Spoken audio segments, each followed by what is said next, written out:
All right, y'all, happy Friday. Got a beautiful day here in Virginia. Definitely check out the channel later today because we have an interview with Crystal and Palestine expert Muin Rabbani. Highly recommend that. But I wanted to talk to you today about 3 issues that are related, 3 stories that came out. The first one is what everybody and their mother is talking about. I see that like every other political channel on YouTube covered this and covered it almost instantly. Joe Rogan apparently said in a podcast with Kurt Metzger that Israel is committing genocide. And I watched the full clip. They're sort of discussing the irony and the hypocrisy of the nature of Israel, that here you have this government which is supposed to exist in theory because of, hey, we need to protect Jews from the Holocaust and from genocide and from pogroms, and they've experienced it so much that they deserve a safe haven. And then the irony is that even though it was created officially by the UN partition plan in 1948, it's like now you're sort of doing it to another group of people. You're doing it to Palestinians. It's almost like that, like in psychology, that idea of generational trauma, that like if you get abused or molested or something as a kid, you know, sometimes those people then end up to grow up and commit the same kind of crimes against others. And there's like a dark irony and hypocrisy to what Israel is doing. And Rogan brought that up. He brought that up. He used the G word. I believe it was in a broader conversation about whether or not Candace Owens should be fired. You know, I think they correctly kind of point out that the moment that Candace sort of became persona non grata over there at the Daily Wire is when she started criticizing Israel. Because think about it, guys. She was defending Kanye West, who was having a pro-Nazi I love Hitler meltdown when he said he was going to go DEFCON 3 on the Jews or whatever it was. And then he later goes on Alex Jones' show and says, I love Hitler. And Alex is like, you mean the uniforms, right? The uniforms are kind of nice. I agree with you on that one. You're talking about the uniforms, right? And he's like, no, I love Hitler. So throughout all of that, Candace was defending Kanye. And barely a peep from Ben Shapiro, from Jeremy Boring, from the others at the Daily Wire. And then now all of a sudden, when it's criticizing the state of Israel, well, now we're going to label you an anti-Semite. Not before. Now we're going to label you an anti-Semite, and we're going to go ahead and let you go. It reminds me of that famous tweet that Ben Shapiro had about Ann Coulter, when he said something like, Ann Coulter's tweet regarding Jews, despicable, wrong. And then he says, but she's a big supporter of Israel. So it's like literally like you can be an anti-Semite if you're a big supporter of Israel. And, you know, in the case of Candace, she had genuinely said anti-Semitic things and defended anti-Semitic positions and defended Kanye during his meltdown. But now that she's criticizing Israel, boom, she's let go. So I think it's correct to point out the total like free speech hypocrisy, right? And they police the Overton window as they pretend like, nah, bro, we're all in favor of ideas and debate, bro. And Dave Rubin is just as guilty of this. Now him and Ben are going around pretending like this isn't a free speech issue. And it's like, if this was any other group of people that got criticized, you would 100% say it's a free speech issue. If this was somebody saying something potentially racist against black people, you would all be shrieking from the rooftops, free speech, free speech, free speech, hands off. But when it's criticizing their group, all this, oh my God, that's out of bounds. And again, also, it's more about the state of Israel than it is about Jews. So they had that conversation in that context. And I watched a little bit because there was only like a 1 and 30-second clip that was floating around social media of the Rogan moment.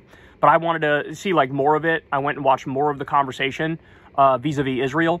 And look, Kurt Metzger is really driving the conversation. You got to give credit to Kurt Metzger on that. You know, I think he's spot on this issue.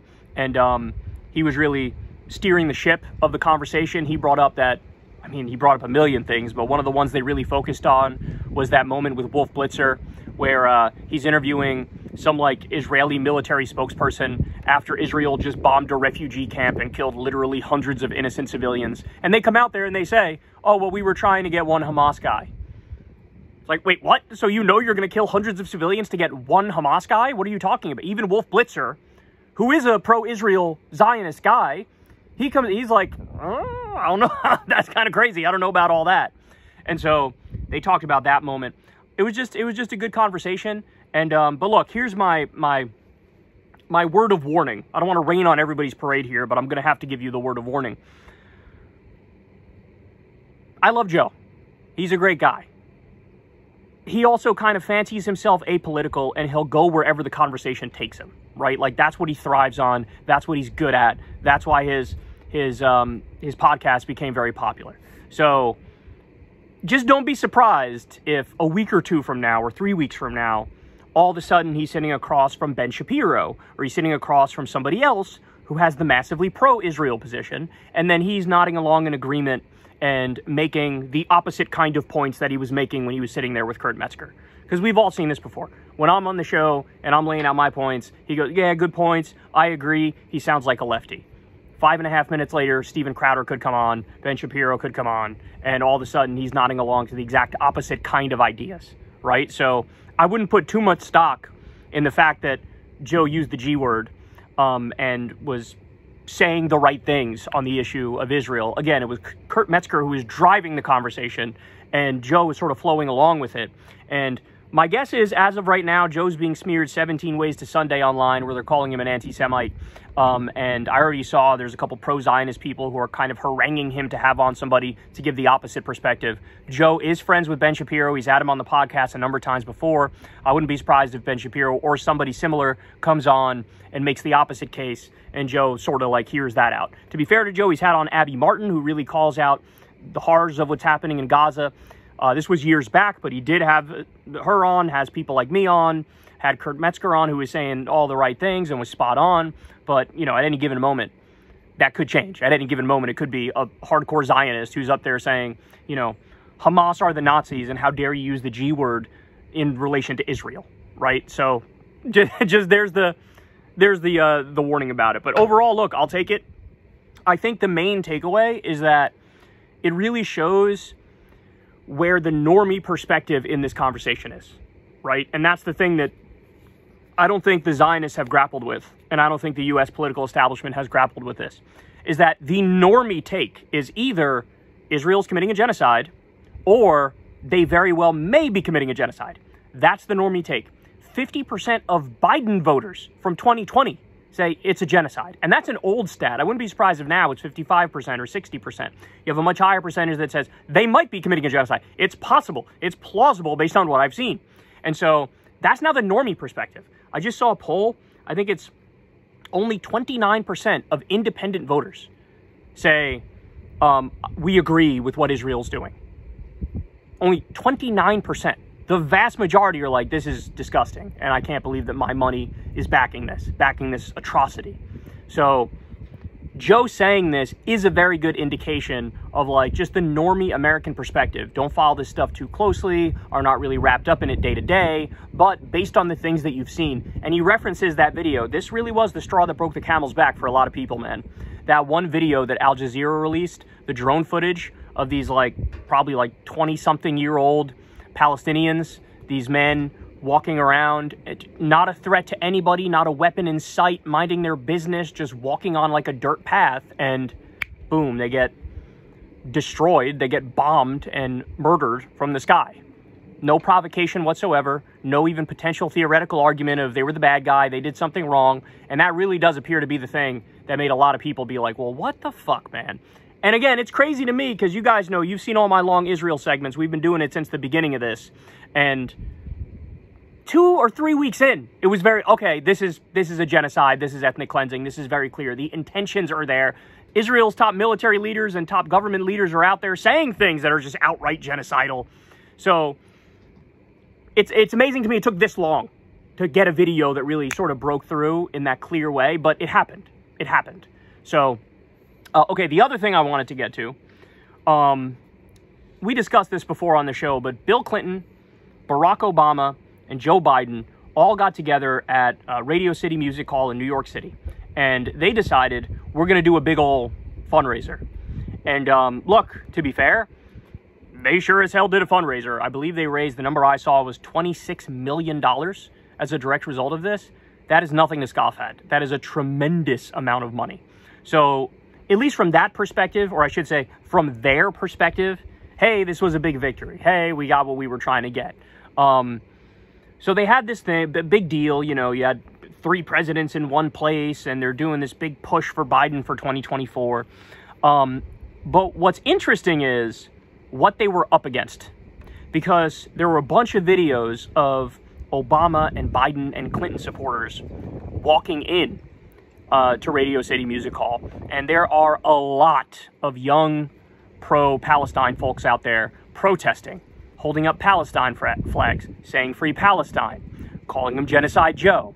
And, you know, it's very clear there was a real grassroots rumbling of discontent and, you know, this fuck you guys sort of energy coming out of there. And, you know, it's kind of funny, but when you look at the people who were going into Radio City Music Hall, it's literally exactly who you would expect. Like, they look like elitist, wealthy New York liberals.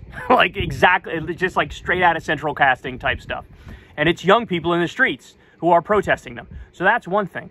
But it gets even better than that. Apparently, they had to stop. This is coming from a Reuters reporter. He says they had to stop multiple times during the show because they were interrupted by protesters who were in the building. And apparently at one point, Obama snapped at one of them and said, "You can't just talk, you have to listen." So in other words, it's not just protesters outside. They were in the building and they interrupted multiple times. Guys, the takeaway from this is what we've been saying all along, which is it's good they can't go anywhere. It's good they can't say anything without being protested. It's because what you're doing is you're putting a tremendous amount of pressure on them. You are shaming them. You're making them rethink whether or not it's worth it to stick with the pro-Zionist position because they take so much Israel lobby money. And at some point, that calculation is going to become, well, hold on. This money helps me win my elections, right? But now it looks like we're almost at the point where even if you give all the money in the world, this position I'm taking might hurt me for my election because I'm hemorrhaging young voters, which are a key demographic for Democrats.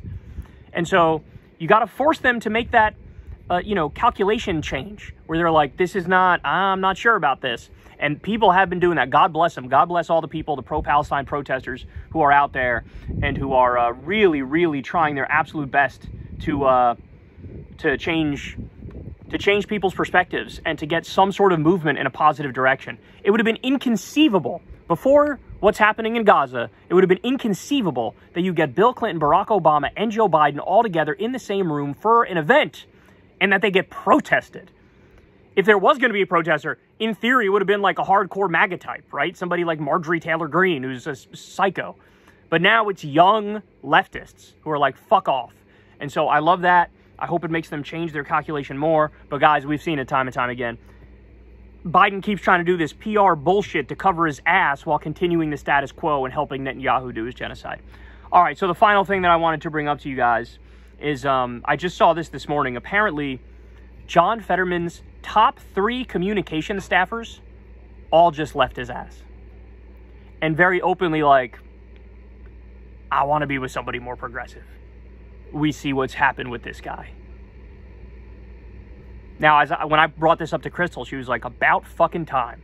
And I totally agree with that. But what I will say is my guess, and you have to ask these people to get the real answer, but my guess is the second they saw him doing his little pivot, they were probably looking for different jobs, for better jobs with people who fit their values more.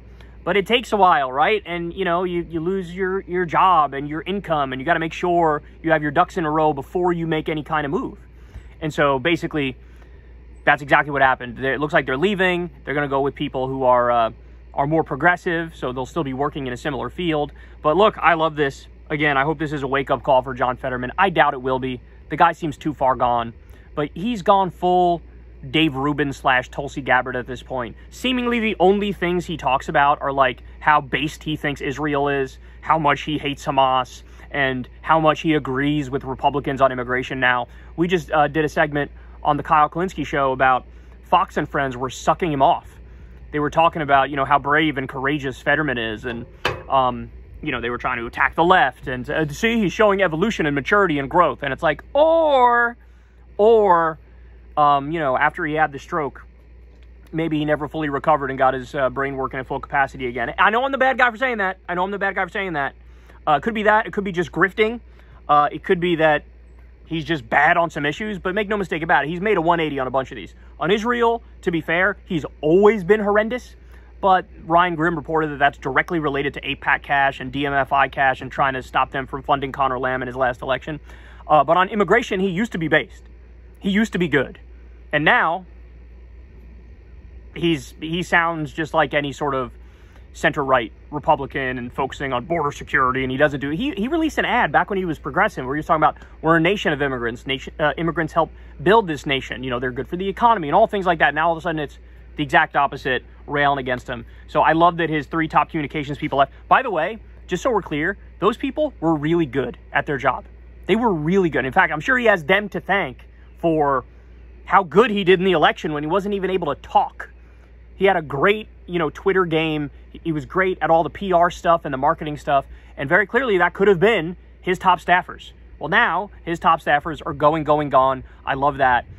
Maybe Chris and I will try to reach out to them and have them on the podcast and see what they really have to say about John Fetterman. Because, man, he's made one of the worst fucking heel turns I've ever seen in my life. One of the worst heel turns. What an absolute fucking sicko and a joke. Cheerleading a genocide and an ethnic cleansing every day now. And acting like... The thing I can't stand about him is he acts like anybody who disagrees with him, like, oh, how could you? As if he's so obviously correct that it's good to kill 40,000 Palestinians, right? Like, the idea that you dissent from that, he's like, I don't understand it. I don't understand it. Okay, well, then you're a fucking idiot. What do you want me to tell you? Right? Like, I can't see their perspective at all. Well, you're not even fucking trying to see their perspective then, because the perspective is very obvious and very correct. We don't like dead, innocent civilians who are being murked with our money and our weapons. Not that hard to figure out. Apparently his 3 top communications people agree. God bless them for leaving his ass. All right, guys, I'm going to wrap it up here. I love you all. Everybody have a great rest of your day. Like I said, check out Crystal Kyle and Friends with Mouin Rabbani. I was in New York for a little bit, so Crystal did the interview on her own of Mouin Rabbani. I still highly, highly recommend you check it out. They really got deep on Israel and Palestine and a bunch of different stuff. Yeah, don't miss it. Sign up on Substack below, Crystal Kyle and Friends. I love y'all, and I'll talk to you soon. Peace.